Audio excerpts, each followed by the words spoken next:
Hello friends, नमस्कार। Latest stock update में आपका स्वागत है। इस वीडियो में हम बात करने वाले हैं जे टेक इंडिया लिमिटेड की। और इसकी राइट इश्यू बेसिकली 4 अगस्त को ही ओपन हो चुका है। तो 4 अगस्त को ओपन हुआ है। यहाँ पे कैसा रिस्पांस मिल रहा है, क्या यहाँ पे राइट इश्यू अप्लाई करनी चाहिए या नहीं करनी चाहिए, क्या यहाँ पे राइट इश्यू अप्लाई करना है फायदेमंद होगा या नहीं होगा, सारी चीजें बात करेंगे। साथ में राइट इशू कैसे अप्लाई करना है उस पर भी हम बात करेंगे, उस पर पूरी डिटेल्स में जानकारी आपको देंगे, क्योंकि यहाँ पे राइट इशू ऑलरेडी ओपन हो रखा है।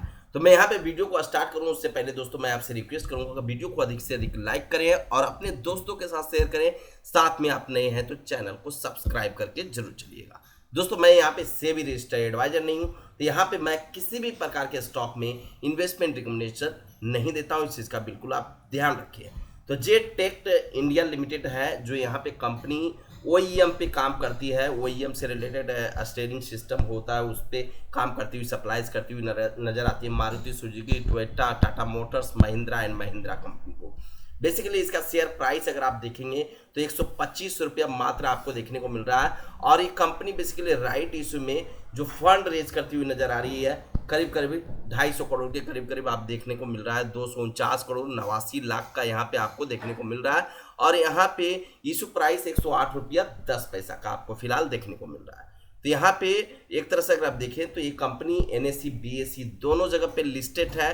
11 शेयर के बदले 1 शेयर राइट इशू अप्लाई करने के लिए कंपनी आपको दे रही है। मतलब आपके पास 11 शेयर है तो यहाँ पे कंपनी आपको 1 शेयर आपको देती हुई नजर आएगी, जो राइट इशू के लिए आपको ऑलरेडी डीमेट अकाउंट में दे चुकी है। लेकिन दोस्तों यहाँ पे उन्हीं को मिला होगा शेयर जिनका 25 जुलाई 2025 तक के डेट तक उनके डीमेट अकाउंट में शेयर अवेलेबल होगा, उन्हीं को यहाँ पे राइट इशू दिया गया होगा। जो लोग यहाँ पे राइट इशू को सेल करना चाहते हैं, 7 अगस्त लास्ट तिथि दिया गया है। 7 अगस्त का 7 अगस्त तक आपको सेल कर देना है, तभी आपको यहाँ पे कुछ प्रॉफिट मिल पाएगा। अनदरवाइज फिर आपको राइट इशू ही अप्लाई करना होगा।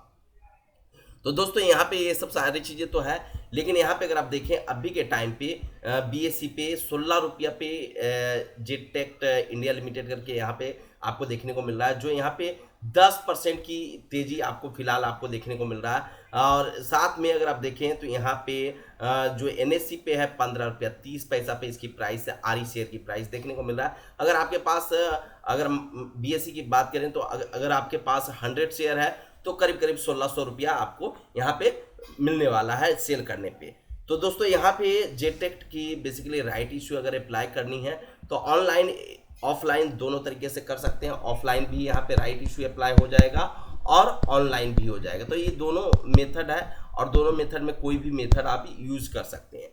लेकिन अगर हम बात करें यहाँ पे सारी चीज़ें बात करेंगे, लेकिन यहाँ पे मैं आपसे यही रिक्वेस्ट करूँगा कि वीडियो को पूरा जरूर देखिएगा और अधिक से अधिक अपने दोस्तों के साथ शेयर करें, लाइक करें, तभी आपको ये सारी इन्फॉर्मेशन क्लियर हो पाएगा। अगर आधे अधूरी वीडियो को छोड़ के बीच में चले जाइएगा तो आपको पूरी जानकारी नहीं मिल पाएगा। इशू यहाँ पे क्लोज होने के जो डेट रखा गया 12 अगस्त को रखा गया है।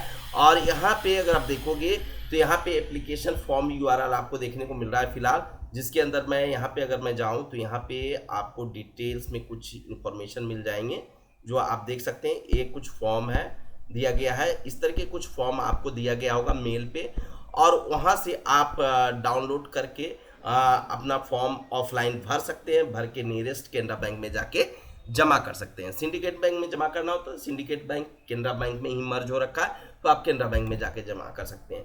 प्लस अगर हम देखें तो ऑनलाइन मेथड में यहाँ पे जो रजिस्ट्रार है, जिसको हम यहाँ पे ब्रोकर के तौर पे देख रहे हैं, के फिनटेक का नाम आपको देखने को मिल रहा होगा, और ये रजिस्ट्रार है इस कंपनी का यानी राइट इशू का। तो यहाँ पे गूगल पे जाके आप के फिनटेक राइट यहाँ पे राइट इशू आप डालोगे तो यहाँ पे आपको देखने को मिल जाएगा राइट इशू वाला ऑप्शंस। क्लिक करोगे तो यहाँ पे जे टेक करके यहाँ पे आपको देखने को मिल रहा है, वो पे आपको क्लिक करना है और आगे अपना प्रोसीड करना है। यहाँ पे एक तरह से राइट इशू इंटेंटेलमेंट अगर देखना है तो वो जाके आप चीज़ें चेक कर सकते हैं। यहाँ पे आगे प्रोसीड कर सकते हैं। I certified authorize access to this site, I confirm, इस तरह से यहाँ पे इंडिया इन्वेस्टर है, आउटसाइड इंडिया तो इंडिया है, तो इंडिया वाला पे क्लिक करना है और डाउनलोड करना है अगर डाउनलोड करना है डिटेल्स। तो यहाँ पे एक तरह से तो इस तरीके से चीज़ें आप कर सकते हैं। यहाँ पे फिजिकल, एनएसडीएल, सीडीएसएल जो यहाँ पे आपका शेयर होल्डिंग टाइप है वो आप यहाँ पे सेलेक्ट करें, आगे प्रोसीड करें। जिसे मैं यहाँ पे सीडीएसएल सेलेक्ट करके सबमिट करता हूँ, तो यहाँ पे सीडीएसएल क्लाइंट आईडी कैप्चा आपको यहाँ पे डालना पड़ेगा, उसके बाद आगे प्रोसीड करना होगा। तो इस तरीके से यहाँ पे एक तरह से रजिस्ट्रार के जरिए भी आप राइट इशू अप्लाई कर सकते हैं। और अभी के टाइम पे अगर हम बात करें तो यहाँ पे राइट इशू अप्लाई करने के जो अदर यहाँ पे मेथड है वो एसबीए नेट बैंकिंग है, उस पर भी हम बात करेंगे। लेकिन उससे पहले अगर आप देखें तो यहाँ पे राइट इशू का सब्सक्रिप्शन कितना हुआ है, तो 0.71x हो चुका है। तो बहुत अच्छा रिस्पॉन्स मिल रहा है जेटेक्ट इंडिया लिमिटेड का। तो यहाँ पे एक तरह से अच्छी खासी यहाँ पे सब्सक्रिप्शन मिल रहा है, यानी मतलब यहाँ पे फायदेमंद होने वाला है यहाँ पे राइट इशू अप्लाई करना। लेकिन यहाँ पे राइट इशू अप्लाई करने से पहले अपनी एनालिसिस जरूर करें। मैं यहाँ पे किसी भी प्रकार का रिकमेंडेशन नहीं दे रहा हूँ, इस चीज़ का बिल्कुल आप ध्यान रखें दोस्तों। तो जेटेक्ट का बेसिकली अगर आप देखें तो यहाँ पे अगर आपको एसबीए नेट बैंकिंग यूज़ करना है, जिसको application supported by blocked amount करके हम जानते हैं, जिसका एसबीए एनेबल्ड रहेगा नेट बैंकिंग में होनी चाहिए, एनेबल होनी चाहिए यहाँ पे एसबीए, तभी आपको यहाँ पे एसबीए नेट बैंकिंग आप यूज कर पाएंगे।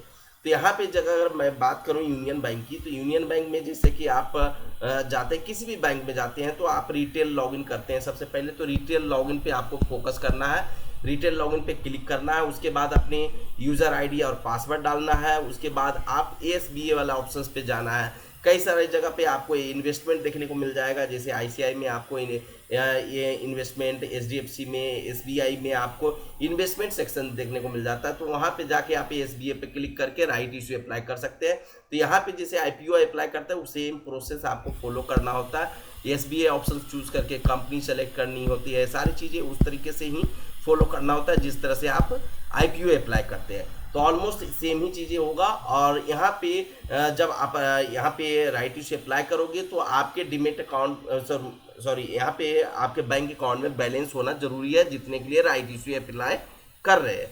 तो यहाँ पे आपको एक तरह से अगर आप देखें तो यहाँ पे वो अमाउंट होगा जो ब्लॉक्ड हो जाएगा जैसे राइट इशू अप्लाई करते हैं। तो SBI, bank of India, HDFC bank में भी सेम ही चीज़ें होती है, आईसीआई बैंक। तो यहाँ पे इन सारी तरीके से आप राइट इशू अप्लाई करके चल सकते हैं। तो दोस्तों यहाँ पे आपके पास माइंड में किसी भी प्रकार का क्वेश्चन उठ रहा हो तो जरूर कमेंट सेक्शन में बताइएगा, और यहाँ पे मैं रिजॉल्व करने की कोशिश करूंगा। और यहाँ पे वीडियो को अधिक से अधिक लाइक और चैनल को सब्सक्राइब करके जरूर चलिएगा। फिर से मिलते हैं नेक्स्ट वीडियो में लेटेस्ट न्यूज़ के साथ दोस्तों।